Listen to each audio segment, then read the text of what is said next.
very common question here that is oftenly asked in your examinations, and it is related to the Newton's second law of motion. Let me tell you, in the last class, you got to know about the derivation of this expression. That was from the Newton's second law of motion. You can write it also as, instead of writing A, you can write V minus U by T. That is the acceleration only. By opening the bracket, what do you get? mv minus mu by T. It is already known to you. I am doing all this just for you so that there is no confusion that from where does this comes, this physical quantity. As you know, mv minus mu, it is the change in momentum. So the change in momentum, as I told you, it will be denoted by, represented by delta P. Now, if the change in momentum, it is given, it is kept to be constant, then we get the relation between force applied and the time interval taken. What is the time interval here? The time interval taken for the change in momentum. The change in momentum, it takes place in some interval of time, that is t.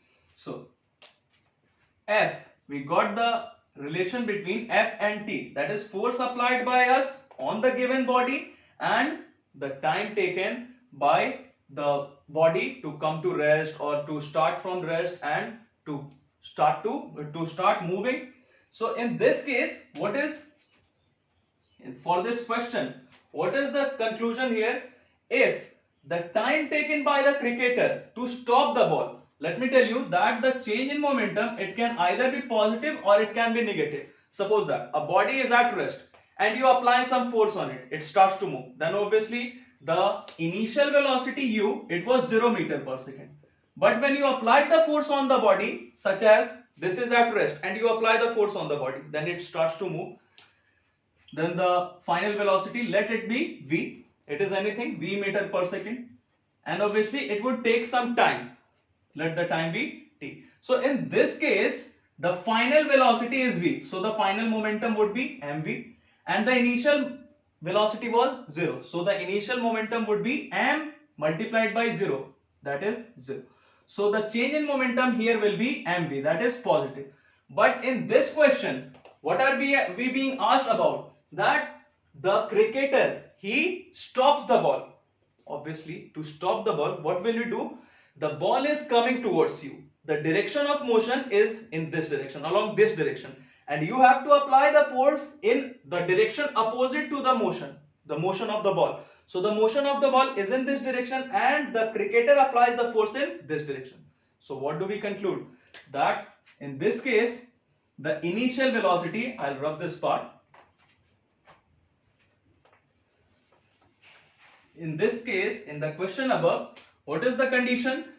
Initially the body was moving. Suppose the initial velocity of the body is u. It was moving, and when the cricketer, he applies the force in opposite direction, opposite to the motion, then the final velocity, it becomes 0. It means that the ball, it comes to rest. So in this condition, what will be the final momentum? The final velocity is 0. So the final momentum, that is mv, that is 0, minus initial momentum. The initial velocity was u. So in this case, the initial momentum will be mu. What do we conclude here? The change in momentum here is 0 minus mu, that is negative. So the change in momentum, it can be positive or it can be negative depending upon the condition. So in this condition, the change in momentum is negative. But the thing that we should notice here is that the change in momentum, it would be given to us, it is constant here, that is minus mu. And for this change in momentum, if the time taken by the cricketer to stop the ball, if it is greater, then the force applied by the cricketer, it would be smaller, because as you can see it is inversely proportional. So if the cricketer takes some more interval of time, then the force applied by him, it would be less and he won't get hurt. But if the cricketer, he stops the ball by doing this, like this, then in this condition, he gives the force, he opposes the motion, he applies the force in opposite direction, but the time interval, if he withdraws his hand in backward direction, then the time interval is increased. If he does like this, then in this condition, the time interval for stopping the ball, it would be less. So if the time is less, the force applied by the cricketer would be greater and he would get hurt. So in this condition, what does he do? He withdraws his hand along with the ball. He pulls his hand in backward direction along with the ball. Why so? In order to increase the time interval so that the ball would come to rest. So if the time interval is increased by the cricketer, then he has to apply a lesser force and he won't get hurt. I think with the help of this question, this example, it must be very clear to you. Now we are moving towards the Newton's third law of motion. You might have heard about it, about the statement of Newton's third law of motion. Now you will get to know what is it. Newton's third law of motion. It states that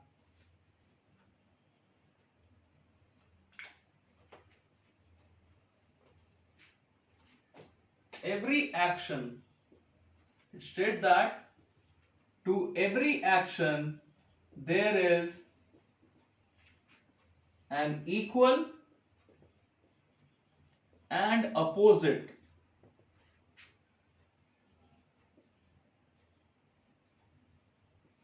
reaction. So this is the statement of Newton's third law of motion.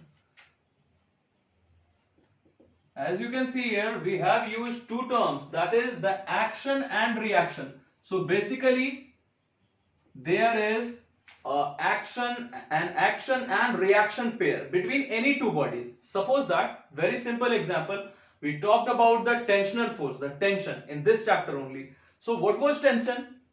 Suppose that here we have a string that is fixed to a rigid support. This is our rigid support. We have discussed about it earlier. This is the rigid support, the ceiling, the roof, and the string is, the rope is attached to this rigid support. Suppose that at the other end of the string, this is one end of the string, this is other end of the string. So at the other end of the string, we suspend a weight, a block. Suppose that the weight of this block, this box is W. Now as you know, the weight, it is the force with which earth attracts a body. It would always be acting in downward direction. So this block, it exerts a force in downward direction.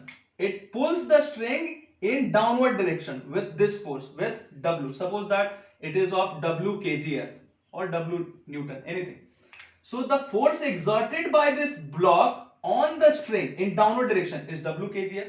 So according to the Newton's third law of motion, if this body, it has an action on this string, it exerts a force on this string, then in return this string will also exert an equal means it will be equal in magnitude, an equal and opposite force on the block.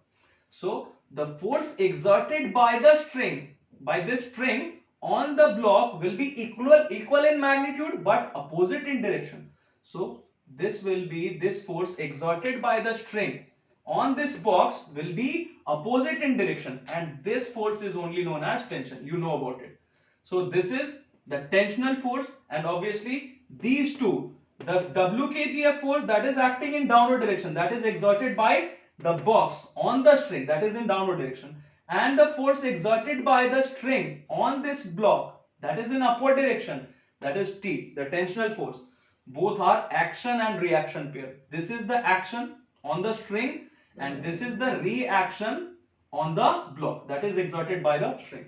So this was about the Newton's third law of motion. We have some more common examples. Suppose that we are talking about the rocket. Now as you know, while a rocket